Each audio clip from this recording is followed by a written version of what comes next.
reach the ultimate goal. Time to go. Playoff time, baby. The NBA playoffs on Astro Supersport 4 and Astro Go.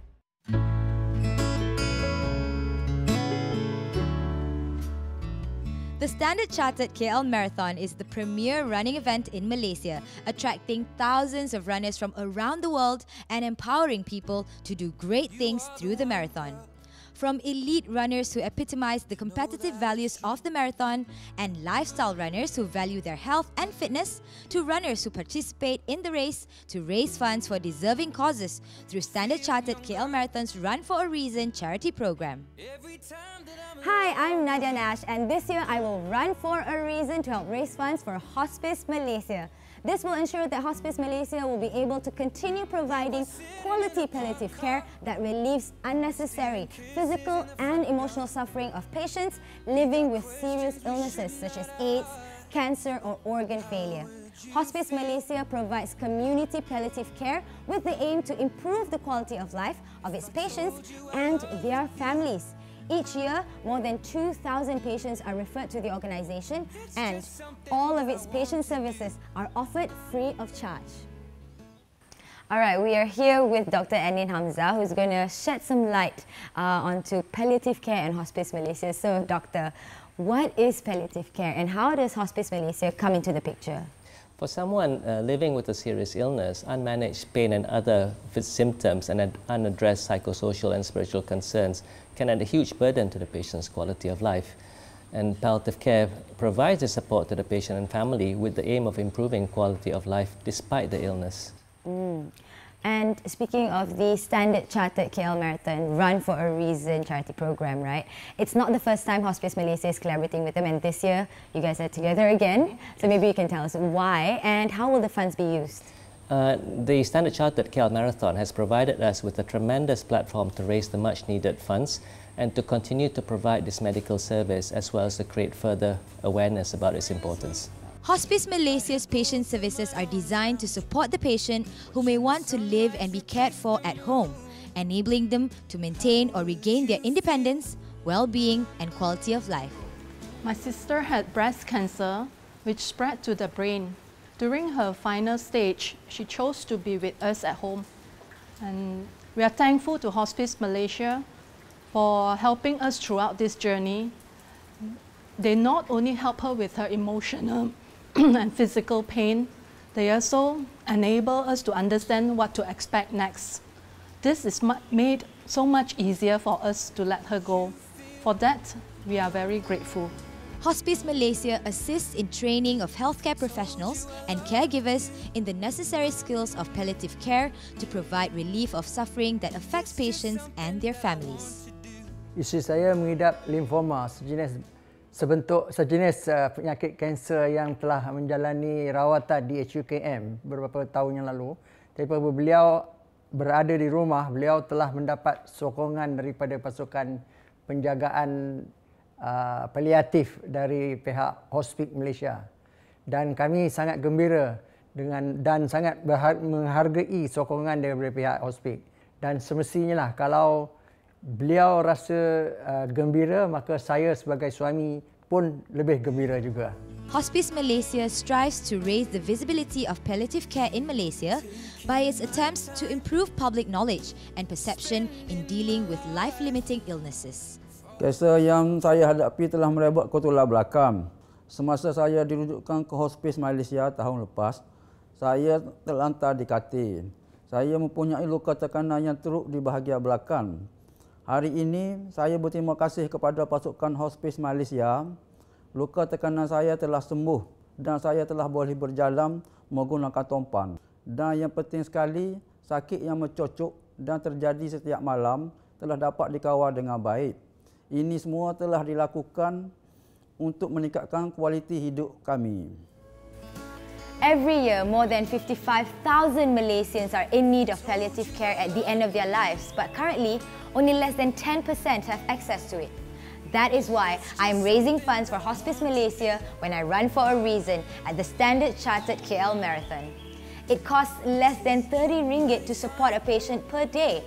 So support Hospice Malaysia by choosing my profile at the KL Marathon's homepage at www.kl-marathon.com and donate generously. Run for a Reason is a charity initiative of the Standard Chartered KL Marathon. To find out more about the beneficiaries and how to participate, log in to www.kl-marathon.com. Running a marathon is a great personal accomplishment, but Run for a Reason is to race with a heart. See you at the start line. Tell me that you love me too.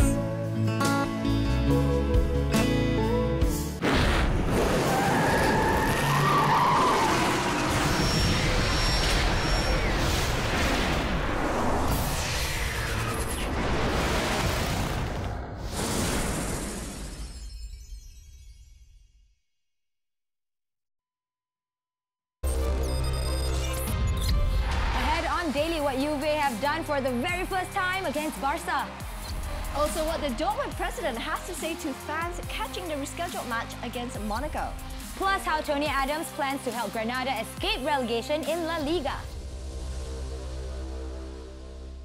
Hey, it's Daily on your telly. Yes, I rhyme now, by the way. Okay, she's Nadia and I'm Michelle, and we cannot wait to get things started on the show. Yes, you know, Michelle, it's not very often you get 2 Tonys and 1 Shakespeare on Daily, right? Exactly. Also, we've got Vladimir Klitschko, who compares himself to Mount Everest. Now, what's that all about? Plus, Carlo Ancelotti has something to reveal about Zinedine Zidane. Juicy, juicy stuff. Details coming up. Yeah, but first, we cannot ignore the unthinkable in Turin. It was a repeat of the 2014-2015 UEFA Champions League final when Juventus were drawn against Barcelona in the last 16 this season, right? But this one, however, was the version with an alternate ending. Definitely. No prizes for guessing which Argentinian played the starring role here either. Juve needed less than 10 minutes to go ahead against Barca. Taking on Mathieu. Clever little ball for Dybala! Superbly finished! Barcelona opened up. Juventus at it from the off. Shell-shocked, Barca went in search of an equaliser, but captain Andres Iniesta was unable to beat Gigi Buffon in goal, and there were repercussions for that miss. Mandzukic. Played back to Dybala! What a strike that is! Paulo Dybala with 2 for Juventus. Feel the noise in Turin. There's an Argentinian stealing the show. Lionel Messi is playing second fiddle to him. Dybala became the first Juve player since Carlos Tevez to net a brace in Europe. Leo Messi decided enough was enough, leaving nothing to chance here against Buffon. Unfortunately, it did not count that time. Now, the other Argentinian also decided to pick up the pace, but Gonzalo Higuain would have to continue his search for career goal number 4 against Barca another time. Meanwhile, Messi with another missed opportunity, something he may live to regret. Pjanic in. Headed towards goal and off the post and in. It's Chiellini who's made it 3. One of the grand old men playing for the grand old lady of Italy. With 35 minutes to reduce the deficit, Barca tried everything. Luis Suarez coming the closest, but to no avail. They've gone stagnant and they've relied on individuality to win them games, to get them through games, and now it's getting to the point that the 3 at the front, they've got a fantastic 3, but they need, those 3 there need help. And they're not getting any more. Iniesta, fantastic player, but he can't cover the yards and sustain that same level, that same tempo, what he was doing years back. Well, you know, there's been some question marks about Enrique's team selections. There was at the weekend, OK, against Malaga, because that's leading up to today's Champions League game. You know, he played with Busquets he played with Mascherano in midfield because there's no Busquets. At half-time, he tried to change it. He did change it. Umtiti, who was central defender, went to left-back. It didn't really affect the game because Juventus were outstanding tonight. In the process, Dybala's openness set a new record for Barca. Yes, you heard right. It was the fastest goal the Catalans have conceded this season in all competitions. Before that, the record holder was Sevilla's Vitolo, who took 15 minutes to kick his team in front. There was no happy ending for Sevilla, though, in that match, which they ended up losing. Back to the present and why Paul and Gary don't see Juve making the same mistake as PSG in the return leg. Juventus defensively are much better than PSG. And I don't think Juventus will go to the Camp Nou and look to defend. They'll certainly be progressive and play up the park, but they can defend, as we saw tonight. You know, at times Juventus had, you know, all 11 players behind the ball, and they were only like 5 yards in front of their own penalty area. I think they have to set their stall out not to concede, but the biggest problem is the longer they keep allowing Barcelona to keep getting the ball into the box is a problem. Because we saw against PSG, Suarez gets in and around the box. He'll ask a referee a question, and there's somewhere along the line, if you keep asking questions, the referee's in the end going to give something, and they can't afford that. As we saw with PSG, if you let them score early, all of a sudden that will just reignite the scenario again. So Juve have got to be on their toes very early. Now, I think Gary and Paul have a point there, don't you, Nadia? Yep. Well, it was more than a decade ago that Juve actually conceded 4 goals. Marcello Lippi was in charge in the loss to Roma. But it was as recent as last season that the Old Lady of Turin conceded 4. Their opponent on the night was Bayern Munich. Now, the Italian club led 2-0 only to be overwhelmed in the second half and in extra time. And if you didn't already know, the other quarterfinal was postponed after Dortmund's team bus was hit by explosions. We saw the 3 detonations and we found a 4th thing. I can't explain at the moment what this thing is, but we found a thing. And we saw that the detonation was in the side of the street, in between the trees at the side. The Dortmund police believe it was a targeted attack on the team shortly after its departure from the hotel to the stadium. A 4th undetonated device was found in the vicinity of the team hotel, as was a letter indicating the party claiming responsibility for the act. Marc Bartra was the only player to suffer injuries in the explosion. The ex-Barca man would need surgery to repair a fractured wrist and remove shrapnel. Dortmund goalie Roman Bürki, who was seated in the back next to Bartra, escaped any serious harm. Ahead of the rescheduled match, Dortmund team president Reinhard Robau assured fans that every precaution will be taken to keep them safe. I'm sure that the people are discussing the whole day what happened yesterday. But when they come to the stadium, we will have a fantastic atmosphere. That's what I feel. I was very, very lucky when I heard how the Monegassen fans reacted and called Dortmund, Dortmund, Dortmund.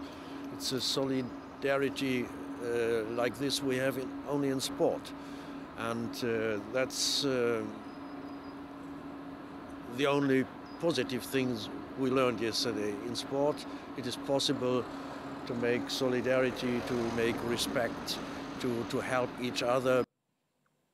Dortmund will take on Monaco on Thursday morning Malaysian time, just 24 hours after the incident. Yes, and we will have the match live on channels 810 and 831 in HD. Now, in the aftermath, the hashtag bid for away fans started trending online as Dortmund fans reached out to offer stranded Monaco fans overnight accommodation. Now, I tell you, Nadia, this is what football is truly about. Yes, so nice to hear those stories. And rivalries aside, right? They landed a hand when it mattered most. So getting people together. Yep.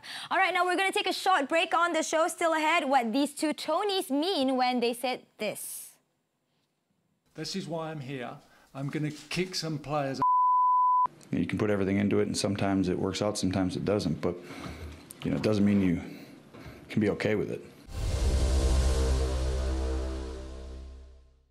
Mac, this is not a commercial. It's not a commercial. Actually, it is lah. It's more than that, though. As a consumer, we always want extra perks for everything we buy. Waterproof one on this phone. Wow, slow-mo shot. Wow. You guys are serious about a demo. In most loyalty programs, when you purchase something, they reward you with either cash or points. But at Senheng, for every item you purchase, you get both cash and points. Double rewards. Shock, right? Oh, yo! It's the Samsung SUHD Curve TV! Hey, this TV waterproof one, ah?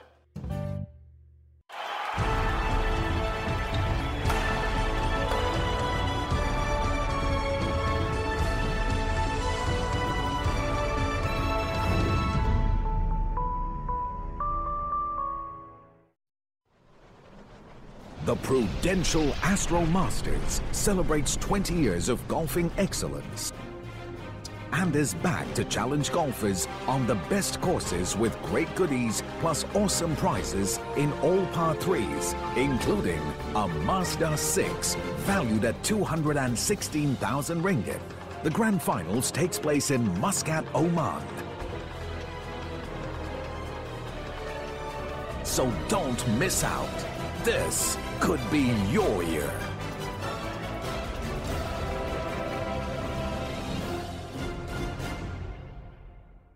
Albert. How can something travel tonight? Rebellion will get you nowhere. Monogamy is not natural. How could you be so callous with my heart? The past, present, and future is but an illusion. Genius, a global event series, premieres April 23rd at 7, with a repeat at 10 on National Geographic. Welcome back, guys. The Minnesota Timberwolves will not be having any postseason cheers this time around, but for every bad thing, there's a good, right? For the T-Wolves, it's a brand new logo next season. Now, the last time the T-Wolves rebranded was in 1996, and that led to an 8 straight playoff appearances. So, probably a good luck charm, or probably changing feng shui, perhaps? Up against the Oklahoma City Thunder, who will be in the playoffs against Houston, so Russell Westbrook was given some time to chill out. But OKC looked a bit lost without their main man. Domantas Sabonis missing the J there. Semach Christon tried his luck with this reverse layup, but it was no good. And it was all headed downhill as the OKC overlooked a little out of sorts. Sabonis this time turning over possession and missed a triple-double, wishing he could help out. The Wolves had Karl Anthony Towns spearheading their offense with this monstrous dunk before hustling to clean up Tyrus Jones's mess. Now KAT continued to outsmart OKC's defense and ended the night on 26 points. But things changed in the 4th Q. Victor Oladipo stepped up this time, driving in the paint for the shot before out-muscling Andrew Wiggins, not once but twice for the putback. And the icing on the cake, well, the game-winning shot with 6 seconds to play. Just watch this. And boom, there you go. OKC have one final home game against Denver before the playoffs. Now, despite that loss, Towns still has a lot of reasons to smile because he became the first player to score over 2,000 plus points in his 2nd year in the NBA. Now, the last man to do so, LeBron James in 2005. Marvin Williams was greeted with a warm welcome on his return to the Hawks' nest. Dwight Howard not feeling so warm, slamming in the alley-oop. Now, speaking of alley-oops, Paul Millsap also got a hand in some, well, thanks to Howard. How about that? Even the bench got really, really excited. Now, over in the second, I'm going to nominate this for our play of the day. Mike Dunleavy finding his namesake Muscala for the dunk. The Hawks pulled off this pass and go, which ended up in the hands of Howard for the jump hook. Then, a bit of deja vu, Tim Hardaway Jr. lobs it forward to Howard for the finish. Like I said, same when Howard scores, Millsap wanted to up his points as well. He did get the jumper, not the double-double. Hawks sealed their 5th spot in the East. That was double-double number 53 for Encik Howard there. His best ever in a season since 2010-2011 season when he was with the Orlando Magic. Between that time, he didn't even hit that 50-game mark. Now, let's not take the attention away from the fact that they now know who they'll be facing off in the playoffs. Now, let's see what Superman has to say about that. How glad are you to now know who you're going to play round 1 before the final game of the season? Well, just want to thank God that, we was able to, finish the season with no crazy injuries. And that's the most important thing. But now it's time for the playoffs. We got one more final season game. And it's time to go. It's go time. So regardless of the result of some of these final games, are you happy with the level of play now? I think we're playing a lot better. just got to continue to do that. And if we do that, we should do good in the playoffs. Where have you all come together in this final stretch? Good luck in Indiana, and get ready for the playoffs. Hawks fans, give it up for Ken Bazemore. You know, we just cut out the outside noise. You know, everybody's always talking and telling us what we need to do, what's going on with our team. So you got to cut that out and just play basketball. Is that the best one of the season? That was a pretty good base case. No, that was terrible. The Dallas Mavericks had a new player on their bench for their final home game against Denver. Former Dallas Cowboys quarterback Tony Romo was called up by Dirk Nowitzki, head coach Rick Carlisle, and owner Mark Cuban to be honorary teammate for a day. The QB was also to be included in at least one team photo besides being assigned a locker. Yeah, I mean, it's been overwhelming. I mean, I had close to 600 text messages that I'm still working on. And then, you know, 100 and some calls and a bunch of other stuff. So I guess it just makes you feel that you accomplished something in some ways because, as we all know, I feel like I left, you know, something out there that I always wanted to accomplish. And, you know, I got to live with that, and that's part of playing sports. And it doesn't always go the way you expect, or even you can put everything into it, and sometimes it works out, sometimes it doesn't.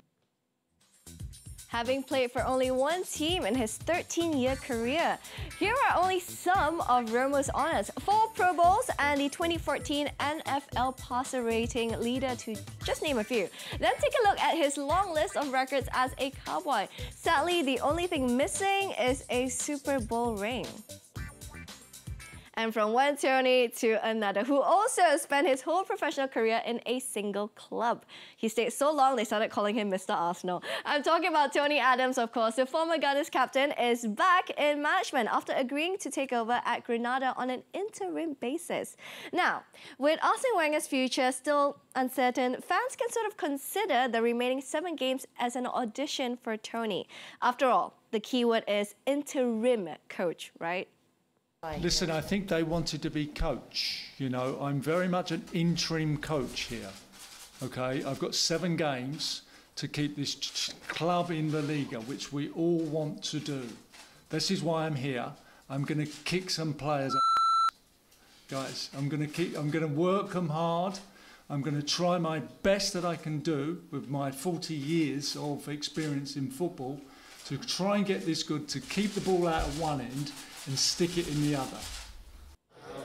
Now that we've cleared that up, Adams also underlined his working plan to turn things around for his new club, which lies 19th in La Liga. We're going to accelerate the decision with the sports director. They'll be coming in by the end of the month. I need some help. I was doing a lot of recruiting here, and I'm good, but not that good. I can't do 2 jobs. So it's important for the structure of this football club that we get it right. And we're going to accelerate that appointment, and he'll be in by the end of the month. Arsenal fans out there, I'm sure you know Adams, the player and captain. 4 league titles says it all. But do you know Adams, the manager? Granada will be his first management gig in 6 years. On to another man who only recently took up his first main managerial job with Leicester City. Here's what Craig Shakespeare had to say ahead of playing Atletico Madrid. Well, I think obviously we'll have to show them the respect they deserve. I think Atletico's style is well documented. I think, you know, in terms of a team, they press high. But again, I think for us, it's about what we do tomorrow night. We're aware of Atletico's strengths, but we're also aware of our own strengths. Well, I think in terms of life experiences, you use them as you go along. And, you know, sometimes you have new experiences. Of which this season is for us in the Champions League. But we've enjoyed it. But make no mistake, we're there to compete. We're not there just to make the numbers up. And I think that's important. You know, these players have deserved this opportunity, and we aim to keep that going tomorrow night. I think when you look at the DNA of our team, the type of characters that we have in our team, the journeys that everyone's been on through the lower leagues, rejections, these are the kind of nights when, you know, when you're playing. From my point, when I was playing League Two and you know, watching Champions League on TV, these were the kind of nights that I was working for to make sure that one day I got there. So I think for everyone, you can't help but be inspired. And you know, the pressure games, the big games like tomorrow, it's what you play for, it's what you live for. Will the European fairy tale continue? How will the Foxes fare against Atletico Madrid? We'll catch this match live from 2:35 a.m. with Roshan, Paul and Gary. And the other quarterfinal pits two very familiar foes, Zinedine Zidane and Carlo Ancelotti. Now, both men worked together at Real previously, and Ancelotti had something to admit. You have an assistant as Zidane that had a fantastic quality as a player. He can help us with his charisma, with his personality, talking with the player, and that's what he did in my period at Real Madrid. He was really good assistant also because he had a fantastic relationship with the players. And it's true that when I met Zidane as a player, I changed my idea, a little bit my idea of football, that the player are more important than the system. And this one is live from 2:45 a.m. on SuperSport 3. Now, the last 6 meetings in the Allianz has seen Bayern win 4 times, scoring 9 in the process. But they've also conceded 9 in that time. Their biggest victory against Real was all the way back in 2012 when they won 2-1. On the other side of Daily, you find out which of these won our coveted prize of Player of the Day. You will not want to miss this. See you in about 2 clicks.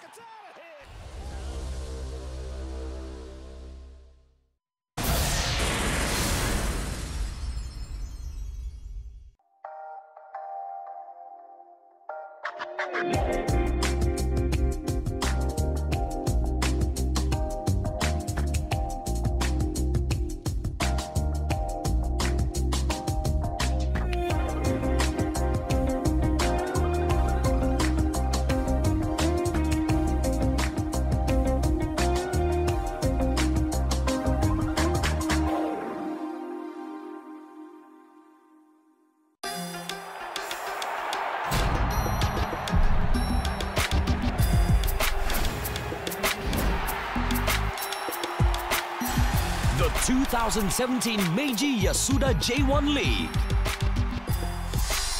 Live on Astro Supersport and HD.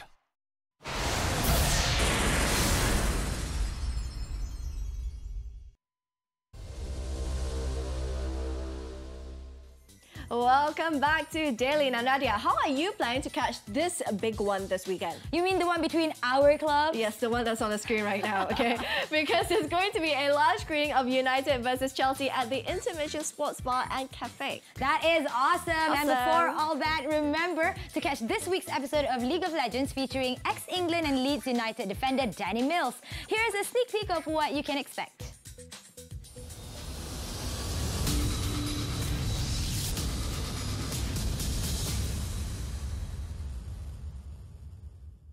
He was a selfish manager. Selfish in what sense? Oh, it was all about him. It was all about me. Money. That's all he wanted. It was all about his fame. The My Young Babes thing used to grate on us massively. You know, it was fine for 2 or 3 weeks, but My Young Babes, every interview, my young team. Well, we're not that young anymore. You know, move on. And other teams used to go, you're gaffer. Not having him at all. That's Thursday, 9 p.m. Don't miss it. The 2017 NHL Stanley Cup playoffs starts tomorrow. Just like the NBA, 8 teams from the East and West will compete for the coveted prize in ice hockey.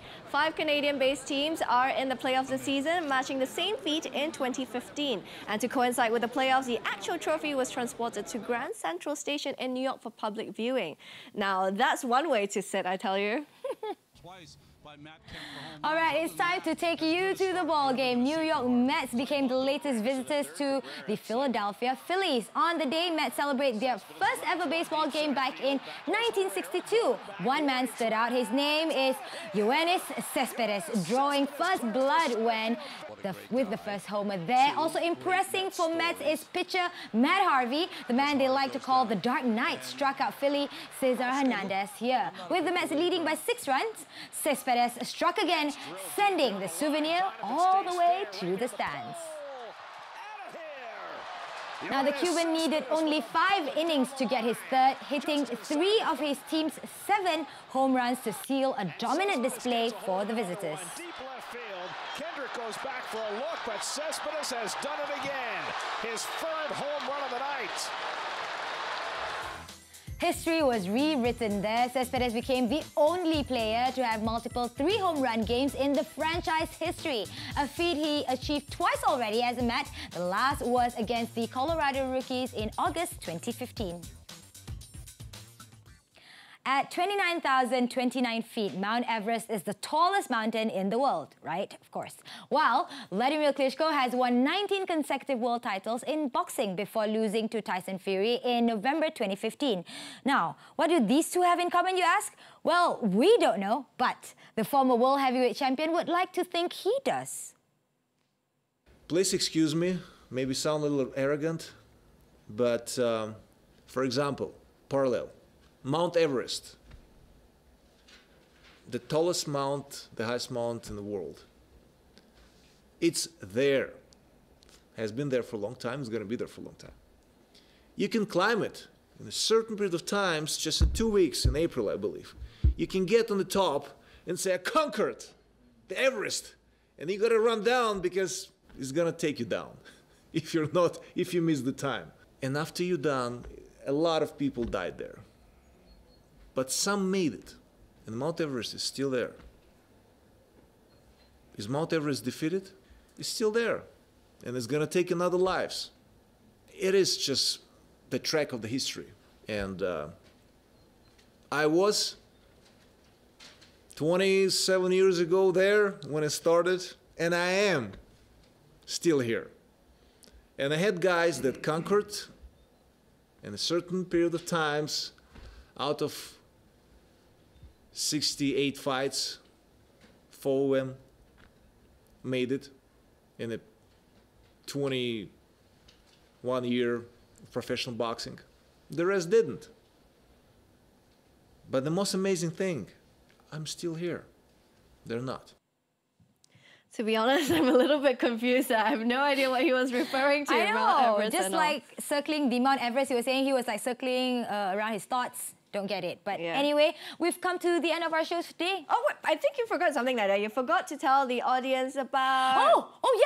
Yes. Oh gosh, how can I forget? Idaho Johnson will be coming to KL this week. So get excited, people. The meet and greet is at Berjaya Times Square this Sunday at 1 p.m. And also with Nadia as well. Also, not forgetting our play of the day, courtesy of Brandon Ingram. The LA Lakers posterizing dunk is way too good not to show you, okay? The Lakers won this game against the New Orleans by 12. Now, till then, bye.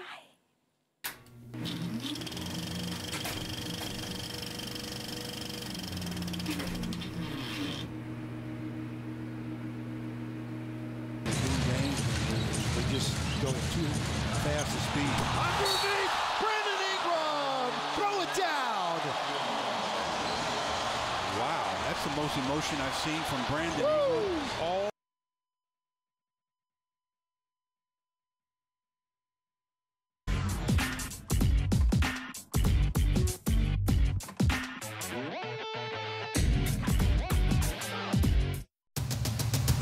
Buat julung kalinya, Malaysia bakal menjadi tumpuan pemain-pemain elit bola tampar pantai dunia dengan aksi menarik dan menakjubkan di kejohanan bola tampar pantai siri jelajah dunia di Astro Arena dan HD.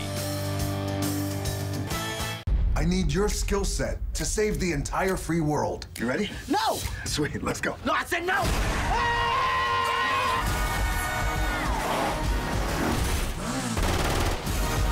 The smarter play is if we split up. You know what happens when people split up, Bob? Somebody dies. I got a plan. Central Intelligence premieres Saturday, April 15th, 9 p.m. on HBO.